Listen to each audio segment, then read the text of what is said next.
ಅತಿಥಿ ಗಣ್ಯರಿಂದ ಜ್ಯೋತಿ ಬೆಳಗಿಸುವ ಕಾರ್ಯಕ್ರಮ. ವೇದಿಕೆಯ ಮೇಲಿರುವ ಅತಿಥಿ ಗಣ್ಯರು ವೇದಿಕೆಯ ಮುಂಭಾಗದಲ್ಲಿ ಬಂದು ಜ್ಯೋತಿಯನ್ನು ಬೆಳಗಿಸಬೇಕಾಗಿ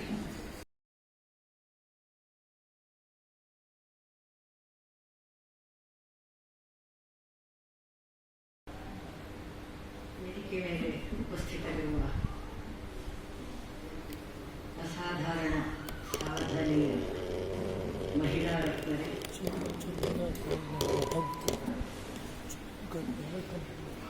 ಸಹೃದಯತೆ ಸಂಸ್ಕೃತಿಗೆ ಒಂದು ಆಕೃತಿಯನ್ನು ಕಲ್ಪಿಸಿರುವಂತಹ ಈ ಒಂದು ಸಭೆಯಲ್ಲಿ ಉಪಸ್ಥಿತರಿರುವ ಸರ್ವಮಾನ್ಯರಾದಂತಹ ಸಭಿಕರೇ,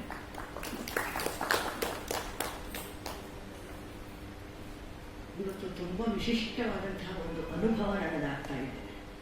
ಅದನ್ನೇ ಮೊದಲು ಹೇಳ್ತಾ ಇದ್ದೇನೆ. ನಮ್ಮ ಭಾರತೀಯ ಸಂಸ್ಕೃತಿ ಪರಂಪರೆಯಲ್ಲಿ ಮಹಿಳೆಗೆ ಎಷ್ಟು ವಿಶಿಷ್ಟವಾದ ಸ್ಥಾನ ಇದೆಯೋ ಪುರುಷನಿಗೂ ಅಷ್ಟೇ ಮಹತ್ವದ ಸ್ಥಾನ ಇದೆ. ಇಬ್ಬರನ್ನ ಒಂದಾಗಿ ನೋಡುವಂತಹ ಅಪರೂಪದ ದೇಶ ಸಂಸ್ಕೃತಿ ನಮ್ಮದು ಅರ್ಧನಾರೀಶ್ವರ ರೂಪದಲ್ಲಿ. ಇದು ಪ್ರಪಂಚದ ಬೇರೆ ಯಾವ ದೇಶದ ಯಾವ ಸಂಸ್ಕೃತಿ ಯಾವ ಮೂಲೆಯ ಯಾವ ಕಾಲಕ್ಕೂ ಇಲ್ಲದ ಒಂದು ಪರಿಕಲ್ಪನೆ. ಆ ಪರಿಕಲ್ಪನೆಯಲ್ಲಿ ಎಂಥ ಪರಿಪೂರ್ಣತೆ ಇದೆ. ಬದುಕಿಗೆ ಬೇಕಾದ ಅತ್ಯಂತ ಅವಶ್ಯವಾದಂತಹ ಒಂದು ಹೊಂದಾಣಿಕೆ, ಯೋಗ, ಸಂಯೋಗ, ಇದು ನಿಜವಾದ ಸುಯೋಗ. ಈ ಯೋಗ ಶಬ್ದ ಇದೆಯಲ್ಲ, ಅದನ್ನ ಇಟ್ಕೊಂಡೇ ಇವತ್ತು ನಾನು ಮಾತಾಡೋಣ ಅಂತಿದ್ದೀನಿ. ಕೊಟ್ಟ ವಿಷಯ ಬೇರೆ ಇತ್ತು, ಅದು ಕೊಟ್ಟದ್ದಲ್ಲ. ನಿಜವಾಗಿ ಹೇಳಬೇಕು ಅಂದ್ರೆ ಒಮ್ಮೆ ನನ್ನ ತಲೆಗೆ ಬಂದು ಹೋದದ್ದು ಶಾಸ್ತ್ರೀಯ ಸಂಗೀತ ಕ್ಷೇತ್ರದಲ್ಲಿ ಮಹಿಳೆ ಅಂದು ಮತ್ತೆ ಇಂದು. ಅಂದು ಅಂದ್ರೆ ಏನು, ಎಂದು ಒಂದು 50 ವರ್ಷದ ಹಿಂದೆ ನಾನು ಚಿಕ್ಕವಳಾಗಿದ್ದ ಆಗಲಿಂದ ನೋಡ್ತಾ ಇದ್ದಂತಹ ಸಂಗೀತ ಕ್ಷೇತ್ರದಲ್ಲಿ ಮಹಿಳೆ ಹೇಗೆ ಪರಿಗಣಿಸಲ್ಪಡ್ತಾ ಇದ್ಲು ಅಥವಾ ಅವಳ ಸಾಧನೆ ಹೇಗೆ ಆಗ್ತಾ ಇತ್ತು, ಇವತ್ತು ಅವಳ ಸ್ಥಾನಮಾನ ಸ್ಥಿತಿಗತಿ ಹೇಗಿದೆ, ಅವಳ ಒಂದು ಕೊಡುಗೆ ಹೇಗಿದೆ, ಅವಳನ್ನ ಹೇಗೆ ಗಳಿಸ್ತಾ ಇದೆ ಸಮಾಜ ಅನ್ನುವಂಥದ್ದು. ಇದು ತುಂಬ ಒಂದು ಆಪ್ತವಾದ ಸಭೆ ಆಗಿದ್ದರೂ ಕೂಡ ಒಂದು ವೈಯಕ್ತಿಕವಾದಂತಹ ಅನುಭವದ ಹಿನ್ನೆಲೆಯಲ್ಲಿ ಬರುವ ವಿಷಯಗಳನ್ನ ಇಂಥ ಒಂದು ಪ್ರಬುದ್ಧ ಸಭೆಯಲ್ಲಿ ಏನು ನಾನು ಹೇಳಬೇಕಾಗಿಲ್ಲ. ಇಲ್ಲಿಗೆ ಬೇಕಾದದ್ದು ಒಂದು ಆಳವಾದ, ಗಾಢವಾದ, ಗಂಭೀರವಾದ ಒಂದು ವಿಷಯ ಅಂತ ನಂತರ ಸ್ವಲ್ಪ ಮಂದಬುದ್ಧಿ ನಂದು ಉಳಿತು. ಹಾಗಾಗಿ ವಿಷಯವನ್ನ ಸ್ವಾತಂತ್ರ್ಯ ವಹಿಸಿ ಬದಲಾಯಿಸಿಕೊಂಡೆ, ಕ್ಷಮೆ ಇರಲಿ. ವಿಶ್ವಾಸದಿಂದ ಕರೆದ ವಿಶ್ವ ಗಾಯತ್ರಿಯವರಿಗೆ ವಿಶೇಷವಾದಂತಹ ವಂದನೆಗಳನ್ನು ನಾನು ಸಲ್ಲಿಸ್ತೇನೆ, ಕೃತಜ್ಞರಾಗಿದ್ದೇನೆ.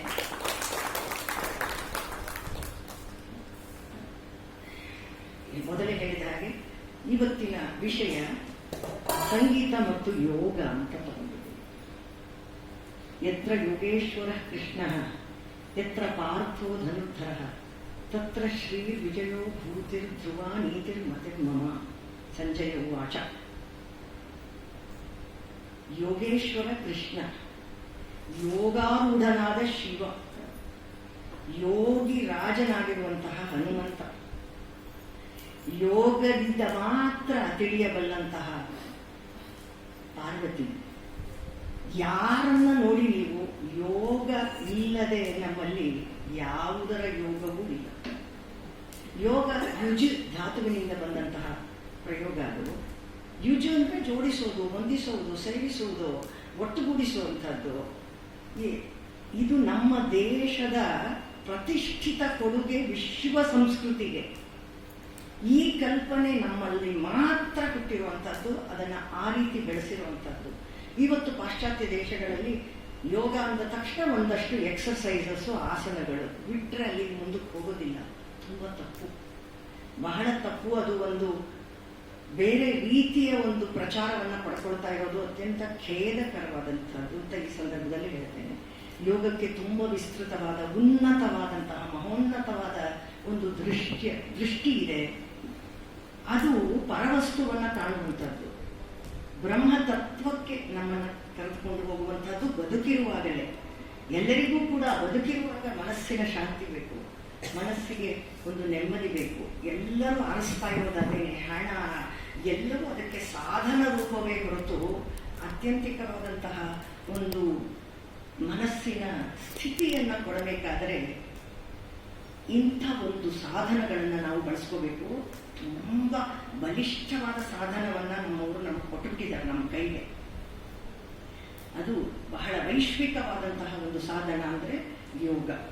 ವಿಶ್ವದ ಎಲ್ಲರೂ ಕೂಡ ವರ್ಣಾಶ್ರಮಗಳ ಭಿನ್ನತೆ ಏನಾದರೂ ಇರಲಿ, ಲಿಂಗ ಭೇದ ಏನಾದರೂ ಇರಲಿ, ಅದಕ್ಕೆ ನಾನು ಇವತ್ತು ಅದನ್ನು ತಗೊಂಡಿದ್ದು. ಸ್ತ್ರೀ ಪುಮಾನಿತ್ಯನಾಸ್ಥೈಷ ವೃತ್ತಂ ಹಿ ಮಹಿತಂ ಸತಾಂ ಅಂತಾನೆ ಕಾಳಿದಾಸ. ಸ್ತ್ರೀ ಪುಮಾನ್ ಇತಿ ಅನಾಸ್ಥ, ನನಗೆ ಅದರಲ್ಲಿ ಆಸಕ್ತಿ ಇಲ್ಲ ಅಂದ ಅವನು. ಸ್ತ್ರೀ ಪುಂ ಅಂತ. ವೃತ್ತಂ ಹಿ ಮಹಿತಂ ಸತಾಂ, ಸತ್ಪುರುಷರನ್ನ ನಾವು ಪರಿಗಣಿಸುವುದು ಯಾವುದರಿಂದ? ಅವರ ಗುಣದಿಂದ, ನಡವಳಿಕೆಯಿಂದ, ಅವರು ಹೇಗಿದ್ದಾರೆ ಬದುಕಿನಲ್ಲಿ, ಯಾರ ಜೊತೆಯಲ್ಲಿ ಹೇಗೆ ಯೋಗ ಜೋಡಿಸ್ಕೊಂಡಿದ್ದಾರೆ ಎನ್ನುವುದರ ಮೇಲೆ ಅವರ ಯೋಗ್ಯತೆ ಅಳತೆ ಆಗುತ್ತೆ ಅಂತ ಅವನು ಹೇಳ್ತಾನೆ. ಭಗವತಿ ಮತ್ತೊಂದು ಹೇಳ್ತಾನೆ, ಗುಣ ಪೂಜಾ ಸ್ಥಾನ, ಗುಣಕ್ಕೆ ಮನ್ನಣೆ ಮಣೆ, ನಚ ಲಿಂಗಂ ನಚ ವಯ.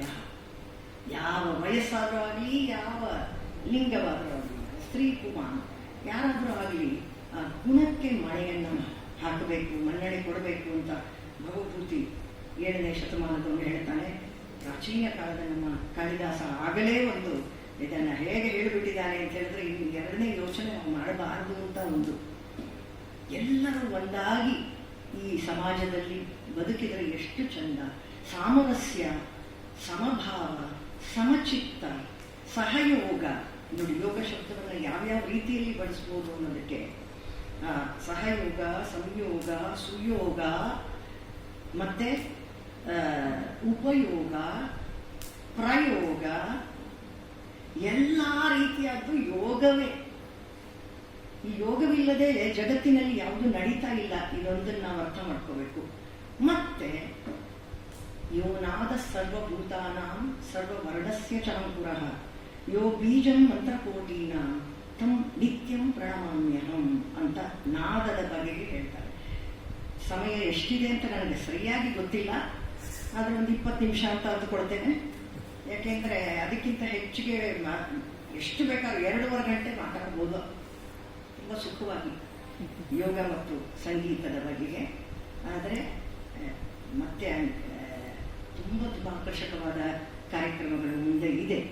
ಅದಕ್ಕೂ ಅಡ್ಡಿಪಡಿಸದ ರೀತಿಯಲ್ಲಿ ಆದರೆ ಹೇಳಬೇಕಾದದ್ದನ್ನು ಕ್ಲುಪ್ತವಾಗಿ, ನಿಯಮಿತವಾಗಿ ಕೊಟ್ಟ ಅವಕಾಶದಲ್ಲಿ ಹೇಳುವಂಥ ಒಂದು ಪ್ರಯತ್ನವನ್ನು ಮಾಡ್ತೇನೆ. ಸಾಮಾನ್ಯವಾಗಿ ಉಪನ್ಯಾಸಕಿಯಾಗಿ ನಿವೃತ್ತಿ ಹೊಂದಿರುವ ಕಾರಣ ವಿದ್ಯಾರ್ಥಿಗಳ ಮನಸ್ಸು ಎಷ್ಟು ಮಟ್ಟಿಗೆ ಇರುತ್ತೆ ಅನ್ನೋದನ್ನು ಸ್ವಲ್ಪ ಅರ್ಥ ಮಾಡಿಕೊಂಡು, ವಿದ್ಯಾರ್ಥಿಗಳು ಎಲ್ಲರೂ, ನಾವೆಲ್ಲರೂ ವಿದ್ಯಾರ್ಥಿಗಳೇ, ವಿದ್ಯಾಮರ್ಥಯಂತಿ ಇತಿ ವಿದ್ಯಾರ್ಥಿನಃ. ಹಾಗಾಗಿ 20 ನಿಮಿಷದಲ್ಲಿ ಇದನ್ನು ನಾನು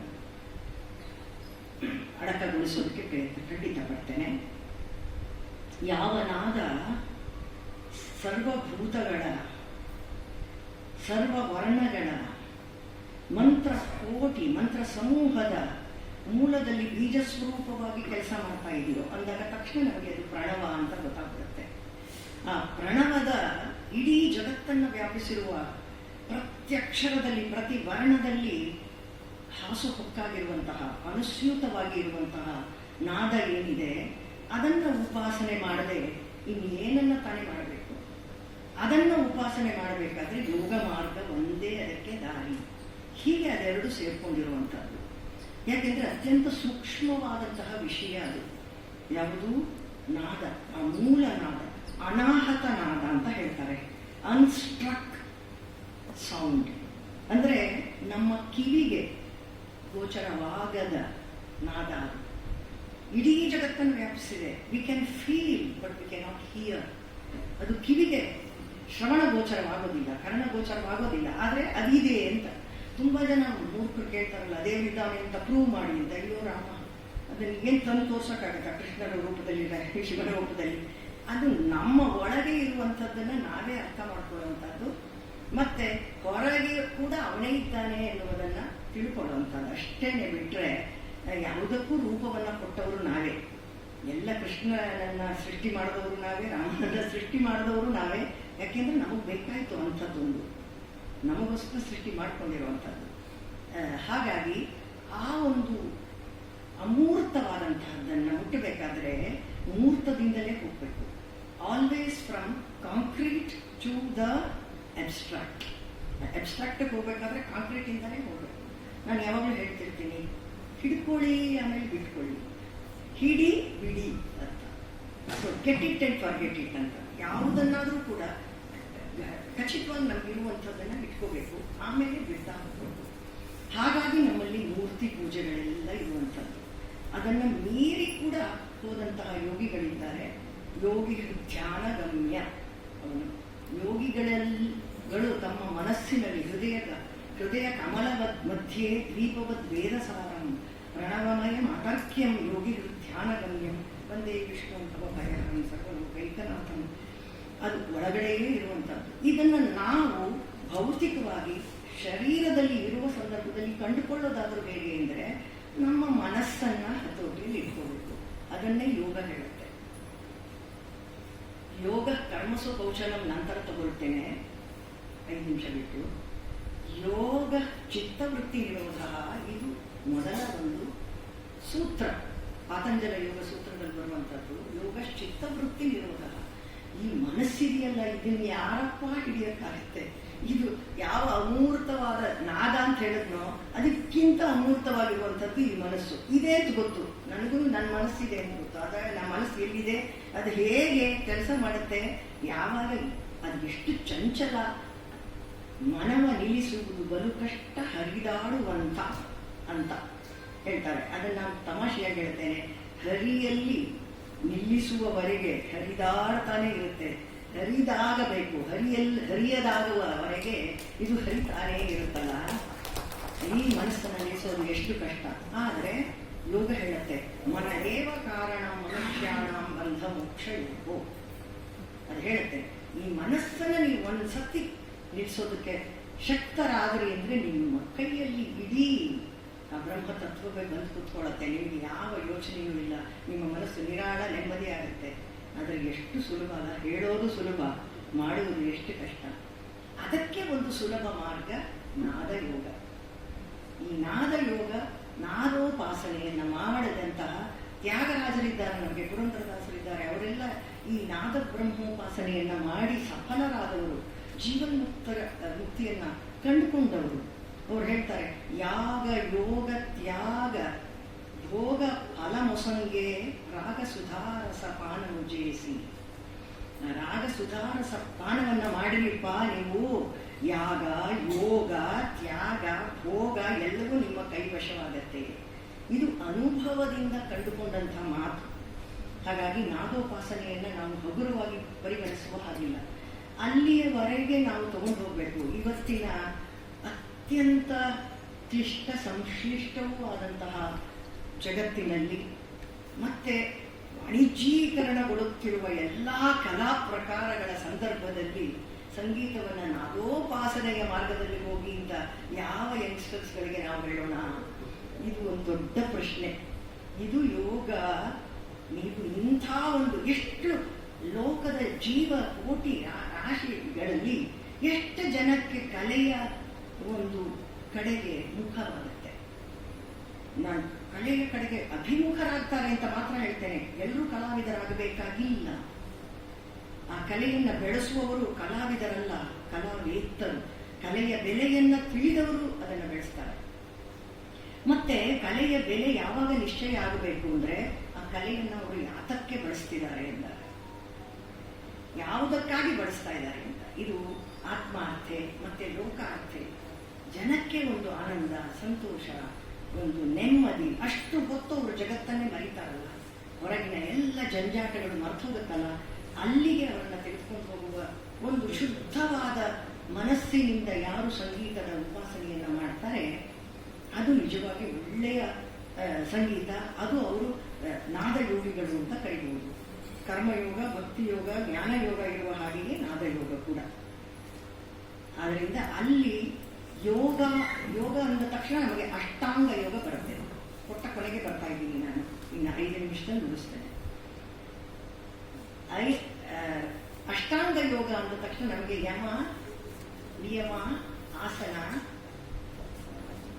ಪ್ರಾಣಾಯಾಮ, ಆಮೇಲೆ ಪ್ರತ್ಯಾಹಾರ, ಪ್ರಾಣಾಯಾಮ, ಪ್ರತ್ಯಾಹಾರ, ಧ್ಯಾನ, ಧಾರಣ, ಸಮಾಧಿ.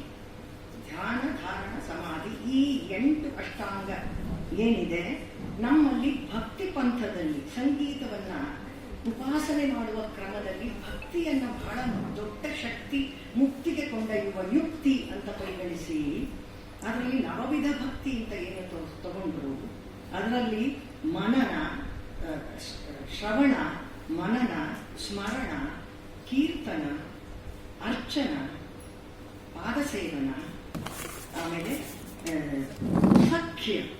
ಸಖ್ಯ, ಸೇವಾ, ದಾಸ್ಯ, ಕೊನೆಯಲ್ಲಿ ಆತ್ಮನಿವೇದನ. ಯಾವುದನ್ನು ಇವತ್ತು ನಾನು ವರ್ಣನೆ ಮಾಡೋದಕ್ಕೆ ಹೋಗಲ್ಲ.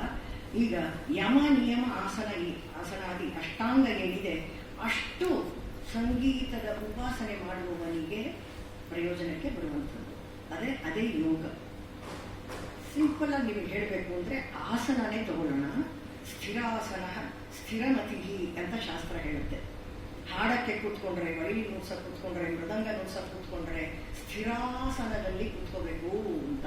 ಹೂವನ್ಕೊಂಡು ಹೀಗೆ ಕೂತ್ಕೊಂಡ್ರೆ ಆಗಲ್ಲ. ಅದು ಯಾವುದಾದ್ರೂ ವಾದ್ಯ ಆಗ್ಬೋದು, ಗಾಯನವೇ ಆಗ್ಬೋದು.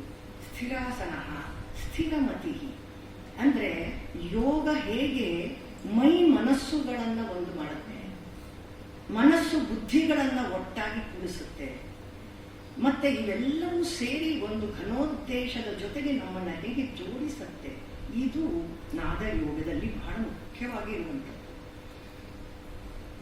ಮತ್ತು ಶಿಕ್ಷಾ ಇದು ಶಿಕ್ಷಾಧ್ಯಾಯ ತೈತ್ತಿರಿಯೋಪನಿಷತ್ತು ಅದ್ಭುತವಾಗಿ ಹೇಳುತ್ತೆ. ಅಲ್ಲಿ ನನಗೆ ಬಹಳ ಇಷ್ಟವಾದ ಒಂದು ಮಾತು ಅಂದ್ರೆ ಅಧ್ಯಾತ್ಮವನ್ನ ತೈತ್ತಿರಿಯೋಪನಿಷತ್ತು ಏನು ಹೇಳುತ್ತೆ, ಅಥ ಅಧ್ಯಾತ್ಮಂ ಅಂತ ಹೇಳಿ, ಅಧರಾಹನು ಪೂರ್ವರೂಪಂ, ಉತ್ತರಾಹನು ಉತ್ತರ ರೂಪಂ. ಹನು ಅಂತ ಹೇಳಿದ್ರೆ ದಬಡೆ, ಜಾ, ಅದು ಉತ್ತರ ರೂಪ. ವಾಕ್ ಸಂಧಿ, ಜಿಹ್ವಾ ಸಂಧಾನಂ ಇತ್ಯಧ್ಯಾತ್ಮಂ. ಆತ್ಮಾನಂ ಅಧಿ, ನಮ್ಮ ಆತ್ಮನನ್ನ ತಿಳಿಯಬೇಕಾದರೆ ನಾವು ಈ ಮೂಲಕ ತಿಳಿಯಬೇಕು ಅಂತ ಹೇಳುವಾಗ ಹೇಗೆ ಶಿಕ್ಷಾಧ್ಯಾಯದಲ್ಲಿ ಉಚ್ಚಾರಣೆಗೆ ಕೊಟ್ಟಿರುವ ಮಹತ್ವವನ್ನು ನೋಡಿ. ನಾವು ಯಾವ ಮಂತ್ರವನ್ನ ಮೊದಲೇ ಹೇಳಿದ ಹಾಗೆ ಉಚ್ಚಾರಣೆ ಮಾಡ್ತೀವಿ, ಅದರಲ್ಲಿರುವಂತಹ ಅಂತರ್ನಿಹಿತವಾದ ಆ ನಾದವನ್ನ ನಾವು ಹಿಡ್ಕೊಳ್ಳೋ ಪ್ರಯತ್ನ ಮಾಡಬೇಕು. ಆಗ ಆ ಹತನಾದದಿಂದ ಅನಾಹತ ನಾದದವರೆಗೆ ನಾವು ಹೋಗ್ಬೋದಾಗತ್ತೆ ಎನ್ನುವಂಥದ್ದನ್ನ ಅಲ್ಲಿ ಇಡ್ತಾರೆ. ಸಮಾಧಿ ಸ್ಥಿತಿ ಅಂದ್ರೆ ಇಟ್ ಇಸ್ ನಥಿಂಗ್ ಬಟ್ ಆತ್ಮನಿವೇದನ, ಆತ್ಮ ಸಮರ್ಪಣ, ಟೋಟಲ್. ಅದು ಯೋಗ. ಅಲ್ಲಿ ನಾದದೊಳಗೆ ನಾನು ಲೀನವಾಗಿ ಬಿಡುವಂಥದ್ದು. ಇಷ್ಟನ್ನ ನಾನು ಮಾತ್ರ ಇವಾಗ ಇಲ್ಲಿ ಹೇಳ್ತಾ ಇದ್ದೀನಿ, ಯಾಕಂದ್ರೆ ಒಂದೊಂದು ಅಂಶವನ್ನ ತೆಗೆದುಕೊಂಡ್ರೆ ವಿಸ್ತಾರವಾಗಿ ಹೋಗ್ಬೋದು.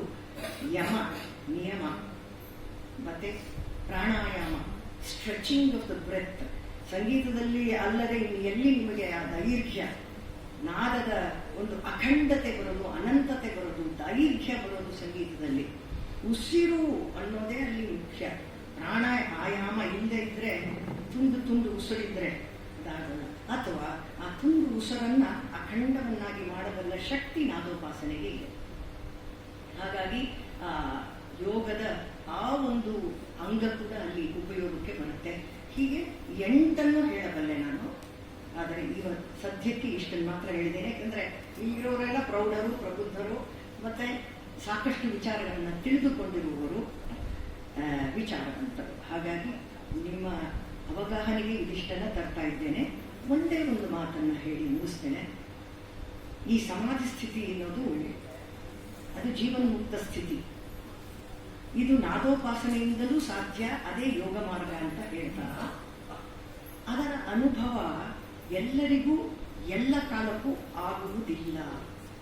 ಸಮಾಧಿ ಸ್ಥಿತಿಯಲ್ಲಿ ಎಂದೆಂದಿಗೂ ಯಾರೂ ಇದ್ದುಬಿಡೋಕ್ಕಾಗಲ್ಲ. As long as we are in this body, finite ಬಾಡಿಯಲ್ಲಿ ಇರುವವರೆಗೆ ಆ ಸಮಾಧಿ ಸ್ಥಿತಿ ಅನ್ನೋದು ಪರ್ಮನೆಂಟ್ ಆಗೋದಿಲ್ಲ. ಅದಕ್ಕೆ ಎಂತೆಂಥ ಯೋಗಿಗಳನ್ನು ಬೇಕಾದರೂ ತೆಗೆದುಕೊಳ್ಳಿ. ಯಾರೋ 300 ವರ್ಷ ಬದುಕಬಹುದೇ ಹೊರತು ಅಲ್ಲಿಂದ ಇಲ್ಲ 400 ವರ್ಷ ಬರ್ತದೆ ಇಷ್ಟರ ಮೇಲೆ 150 120 100. ಆದರೆ ಜೀವನ್ಮುಕ್ತರಾದ ಸ್ಥಿತಿ ಇದೆ ಅವರಿಗೆ. ಸಮಾಧಿ ಸ್ಥಿತಿ ಅನ್ನೋದು ಎಂಥ ರಾಮಕೃಷ್ಣರಿಗೂ 3 ದಿವಸ ಅವರು ಅದರಿಂದ ಈಚೆ ಬರ್ತಾರೆ, ಬಹಿರ್ಮುಖರಾಗ್ತಾರೆ. ಆದರೆ ಆ ಒಂದು ಕ್ಷಣದ ಸಮಾಧಿ ಸ್ಥಿತಿಯೇ ಮನುಷ್ಯನ ಒಟ್ಟು ವ್ಯಕ್ತಿತ್ವವನ್ನೇ ಪರಿಷ್ಕಾರಗೊಳಿಸಿಬಿಡುತ್ತೆ. ಆ ಸಮಾಧಿ ಸ್ಥಿತಿ ಅನ್ನೋದಕ್ಕೆ ಅಷ್ಟು ಶಕ್ತಿ ಇದೆ. ಅದು ನಮ್ಮನ್ನು ಹೇಗೆ ಪರಿಪೂರ್ಣತೆಯ ಕಡೆಗೆ ತೆಗೆದುಕೊಂಡು ಹೋಗುತ್ತೆ ಅಂದರೆ, ವಿವೇಕಾನಂದರ ಒಂದು ಮಾತನ್ನು ನೆನಪಿಸ್ಕೊಳ್ಬೇಕು. Prayer does not necessarily change things for you, it changes you for things. ಇಷ್ಟು ಅದ್ಭುತವಾದ ಮಾತು. ಈ ನಾದೋಪಾಸನೆಯಿಂದ, ಸಮಾಧಿ ಸ್ಥಿತಿಯಿಂದ ನಾವು ವಿಷಯವನ್ನು ಬದಲಾಯಿಸೋಕ್ಕಾಗಲ್ಲ ಪ್ರಪಂಚದಲ್ಲಿ. ಆದರೆ ವಿಷಯಗಳಿಗೆ ನಮ್ಮ ಒಂದು ಧೋರಣೆಯನ್ನು, ನಮ್ಮ ಒಂದು ದೃಷ್ಟಿಯನ್ನು ಬದಲಾಯಿಸಿಕೊಳ್ಳೋದಕ್ಕೆ ಸಾಧ್ಯ ಆಗುತ್ತೆ. ಹಾಗಾಗಿ ಯೋಗ ಮಾರ್ಗದಿಂದ ಒಂದು ಸಮಾಧಿ ಸ್ಥಿತಿಯನ್ನು ನಾದೋಪಾಸನೆಯ ಮೂಲಕ ಮುಟ್ಟಿದವರಿಗೆ ಯಾವ ಒಂದು ಅನುಭವ ಆಗತ್ತೆ ಅಂದರೆ, ಇನ್ನೇನು ಬೇಡ ಅಂತ ಒಂದು ಅನುಭವ ಬರುತ್ತೆ. ಸಾಕಲ್ವಾ ಅಂತ ಅನಿಸುತ್ತೆ. ನಾನು ಮಾತಾಡಬೇಕು ಅಂತಿದ್ದೆ ಆವಾಗ ಮಹಿಳೆ ಅಂದು ಮತ್ತು ಇಂದು ಅಂತ. ಆವಾಗ ನನ್ನ ಒಂದು ಅನುಭವವನ್ನು ಹಂಚಿಕೊಳ್ಳುವುದಿದ್ದೆ. ಅದೊಂದನ್ನು ಹೇಳಿ ಮಾತನ್ನು ಮುಗಿಸ್ತೇನೆ. ಬಹಳ ಹಿಂದೆ ಒಂದು ಬ್ರಾಹ್ಮಣ ಸಮಾಜದಲ್ಲಿ ಫುಲ್ ಆಡಿಟೋರಿಯಂ, ಫುಲ್ ಹೌಸು, ಅಲ್ಲಿ ನನ್ನ ಕಚೇರಿ ಏರ್ಪಾಡಾಗಿತ್ತು. ಇದು ಸುಮಾರು 30-35 ವರ್ಷಗಳ ಹಿಂದಿನ ಮಾತು. ಅಲ್ಲಿ ಒಂದು ಮೋಹನ ಆಲಾಪನೆ ಮಾಡಿದೆ. ಅದಾದಮೇಲೆ ಪಟ್ನಂ ಸುಬ್ರಹ್ಮಣ್ಯರವರ, ಮೈಸೂರು ಸದಾಶಿವರಾಯರ ಬೆಟ್ಟದೇವುದನಿ ನೀನು ನಂಬಿಕೆಯ ಕೀರ್ತನೆಯನ್ನು ಹಾಡೋದಿತ್ತು. ಆದರೆ ಆ ಆಲಾಪನೆಯನ್ನು ಹಾಡಿ ಮುಗಿಸುವ ವೇಳೆಗೆ ನನ್ನ ಮನಸ್ಸು ಏನು ಆಗಿತ್ತು ಅಂದರೆ, ಚಿತ್ತವೃತ್ತಿ ವಿರೋಧವಾಗಿಬಿಟ್ಟು ಒಂದು ಸಮಾಧಿ ಸ್ಥಿತಿಯನ್ನು ಮುಟ್ಟಿ ಮುಂದೆ ಏನು ಹಾಡಬೇಕು ಅಂತಲೂ ಗೊತ್ತಿಲ್ಲ, ಹಾಡಬೇಕು ಅಂತಲೂ ಅನ್ನಿಸ್ಲಿಲ್ಲ. ಸುಮಾರು 1-2 ನಿಮಿಷ ಸುಮ್ಮನೆ ಕೂತ್ಬಿಟ್ಟಿದ್ದೀವಿ. ಅವರೇನು ಅಂದ್ಕೊಂಡಿದ್ದಾರೆ ಪಕ್ವಾದಿದವರು, ಏನೋ ಜ್ಞಾಪಿಸ್ಕೊತಾ ಇದ್ದಾರೆ, ಏನೋ ಕೃತಿ ಮರ್ತೋಯ್ತಾ ಏನೋ ಅಂದ್ಕೊಳ್ತಿದ್ದಾರೆ. ನನ್ನ ಶಿಷ್ಯನೂ ಒಬ್ಬಳು ಹಿಂದೆ ಕೂತಿದ್ಲು. ಅವಳು ಕಿವಿನಲ್ಲಿ ಬೆತ್ತದೇವದಲ್ಲಿ ಏನೋ ಹೇಳಿದ್ಲು, ನನಗೇನು. ಆಮೇಲೆ ಇದ್ದಕ್ಕಿದ್ದಾಗೆ ಅದು ಮತ್ತೆ ವಾಪಸ್ಸು ಇಲ್ಲಿಗೆ ಬಂದೆ ನಾನು. ಇದು ಸಂಗೀತದ ಒಂದು ಉಪಾಸನೆ ಕೊಡಬಹುದಾದಂತಹ ಅಮೂಲ್ಯವಾದ ಕ್ಷಣ. ಅದನ್ನು ನಾನು ಈ ಜನ್ಮದಲ್ಲಿ ಮತ್ತೆ ನಾನು ಪಡ್ಕೋತೀನಿ ಗೊತ್ತಿಲ್ಲ, ಆದರೆ ಮರೆಯಲ್ಲ. ಆ ಕ್ಷಣ ನನ್ನಲ್ಲಿ ಸ್ಥಿರವಾಗಿ ಉಳಿದು ಹೋಗ್ಬಿಟ್ಟಿದೆ. ಅದು ಆವತ್ತು ಮಾತ್ರವೇ ಆಗಿದ್ದು. ಆಮೇಲೆ 1000 ಕಚೇರಿ ಹಿಂದಕ್ಕೂ ಮಾಡಿದ್ದೇನೆ, ಮುಂದಕ್ಕೂ ಮಾಡಿದ್ದೇನೆ. ಅಂಥ ಒಂದು ಅನುಭವ ಮತ್ತೆ ಬೇಕು ನನಗೆ ಅನಿಸುತ್ತೆ. ಆದರೆ ಅದು ಎಷ್ಟು ಕಷ್ಟ ಅಲ್ವಾ. ಆದರೆ ಉಪಾಸನೆಯಿಂದ ಅದು ಸಾಧ್ಯ ಅನ್ನೋದನ್ನು ನಾನು ಕಂಡುಕೊಂಡಿರೋದ್ರಿಂದ ತಮ್ಮಲ್ಲಿ ಇದನ್ನು ಖಚಿತವಾಗಿ ಹೇಳುವಂಥ ಧೈರ್ಯ ಮಾಡ್ತಾ ಇದ್ದೇನೆ. ಅದು ಯೋಗ, ಅದು ನಾದಯೋಗ, ಅದು ನಾದೋಪಾಸನೆ. ಅದನ್ನು ಮಾಡಿ ಬ್ರಹ್ಮೈಕ್ಯವನ್ನು ಬದುಕಿರುವಾಗಲೇ ಸಾಧಿಸಿದ ಮಹನೀಯರು ನಮಗದನ್ನು ದಾಖಲೆ ಮಾಡಿಟ್ಟು ಹೋಗಿದ್ದಾರೆ. ನಾದಸುಧಾ ರಸಂ ವಿಲನು ನರಾಕೃತಿಯಾಗಿ ಅವರದನ್ನು ರಾಮ ಅಂತಲಾದರೂ ಆಗಲಿ, ಯಾವ ದೇವಿಯಾದರೂ ಆಗಲಿ, ಯಾರೇನಾರಾಗಲಿ, ದೀಕ್ಷಿತರಾಗ್ಬೋದು, ಶ್ಯಾಮಶಾಸ್ತ್ರ ಆಗ್ಬೋದು, ಪುರಂದರದಾಸರಾಗ್ಬೋದು, ಅವರೆಲ್ಲ ಇದನ್ನು ಉಪಾಸನಾ ಮಂತ್ರವಾಗಿ ಬಳಸಿಕೊಂಡು ಯೋಗ ಮಾರ್ಗದಿಂದ ಅಂಥ ಸಿದ್ಧಿಯನ್ನು ಪಡೆದವರು. ಅಂಥವರ ಒಂದು ಮಾದರಿ ಆದರ್ಶ ನಮ್ಮ ಮುಂದೆ ಇದೆ. ನಾವು ಧನ್ಯರು. ವಯಮತ್ರ ಸಂಜಾತ ಸರ್ವೇ ಅಸ್ಮಾಕಂ ಪುಣ್ಯಂ. ನಮ್ಮ ರಾಷ್ಟ್ರ ಪುಣ್ಯ. ಆ ರಾಷ್ಟ್ರದಲ್ಲಿ ಹುಟ್ಟಿದ ನಾವು ಇಂಥ ಸಂಸ್ಕೃತಿಗೆ ಬಾಧ್ಯರಾಗಿ ಅಧಿಕಾರಿಗಳಾಗಿ ಇರುವಂಥದ್ದು ನಮ್ಮ ಪುಣ್ಯ ಅಂತ ಹೇಳ್ತಾ ಈ ಅವಕಾಶಕ್ಕಾಗಿ ನಿಮ್ಮೆಲ್ಲರಿಗೂ ಮತ್ತೊಮ್ಮೆ